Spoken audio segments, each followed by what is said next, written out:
আপনারা যদি এই বিচার নিয়ে কখনো ছেলে খেলা করেন, রংপুর জেলা স্কুলের ছাত্ররা কখনো সেটা মেনে নেবে না। আমরা একটি সুষ্ঠু তদন্ত চাচ্ছি এবং আসামিকে ধরে ন্যায় বিচার করার আমরা দাবি জানাচ্ছি। বিচার ব্যবস্থা যেন বাস্তবায়ন হয়, কোনো যেন টালবাহানা না চলে, কোনো যেন ভিন্ন খাতে প্রভাবিত না করা হয়। এই সমাবেশের মাধ্যমে এই হত্যাকাণ্ডের প্রকৃত যে খুনি তাদের দ্রুত গ্রেফতার এবং যথাযথ বিচার যেন নিশ্চিত করা হয়, এই জন্য আমরা এখানে দাঁড়িয়েছি। আপনারা যদি এই বিচার নিয়ে কখনো ছেলে খেলা করেন, রংপুর জেলা স্কুলের ছাত্ররা কখনো সেটা মেনে নেবে না।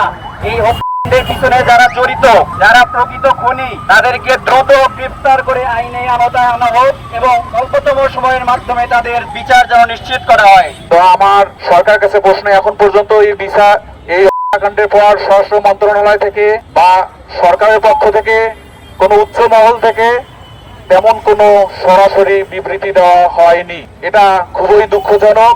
উইহাবে প্ল্যানকে এটা কলুষিত করে। আসামিদের স্বচ্ছ সুষ্ঠু তদন্তের মাধ্যমে, বিচারের মাধ্যমে এখানে বিচার কার্যকর করতে হবে। এটাই আমাদের প্রতিবাদের ভাষা। এটা যতক্ষণ পর্যন্ত হবে না, এটা আমাদের এই প্রতিবাদ চলতেই থাকবে। এইরকম নিঃসঙ্গ কারা হইতে পারে, কারা এতটা অমানবিক হইতে পারে, এটা আমাদেরকে খুঁজে বের করতে হবে।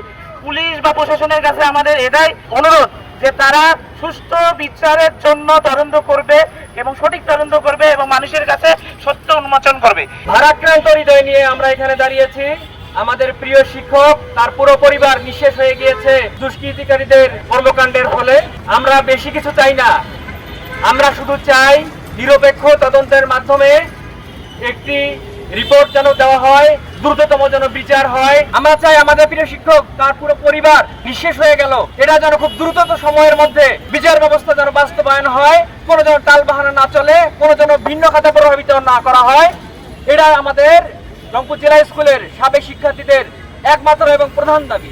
ধরনের কোনো ধোঁয়াশা আমরা চাই না, আমরা একটা সুষ্ঠু তদন্ত চাই এবং সেই সুষ্ঠু তদন্তের উপর ভিত্তি করে যাতে দ্রুততম সময়ের মধ্যে কারা দোষী এবং তারা কেন এই কাজ করলো, তাদের এই কাজ করার পিছনে মোটিভ কি, এগুলো নির্ধারণ করে যেন সেই সুষ্ঠু তদন্তের উপর ভিত্তি করে দ্রুততম সময়ের মধ্যে বিচার নিশ্চিত করা যায়। চাইবো এই তদন্তটার মধ্যে স্বচ্ছতা আসুক। মাননীয় প্রধানমন্ত্রী বলেছিলেন উই হ্যাভ এ প্ল্যান। তো প্ল্যানের মধ্যে যদি কোনো ট্রান্সপারেন্সি না থাকে, তাহলে কিভাবে এই দেশ বা আমরা এই কাণ্ড থেকে শুরু করে প্রত্যেকটা অফিসারের সঠিক বিচার পাবো। প্রিয়ম আয়ুষ আমাদের স্কুলের ছোট ভাই ছিল।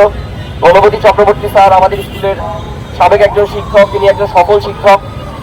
প্রত্যেকটা শিক্ষার্থীর জীবনেই তার কিছু না কিছু ভূমিকা রয়েছে আমাদের বিদ্যালয়ের। তার কৃতিত্ব আমরা কখনোই ভুলতে পারবো না। আমরা প্রশাসন থেকে আর কোনো প্রহসন চাচ্ছি না, আমরা একটি সুষ্ঠু তদন্ত চাচ্ছি এবং আসামিকে ধরে তার ন্যায় বিচার করার আমরা দাবি জানাচ্ছি।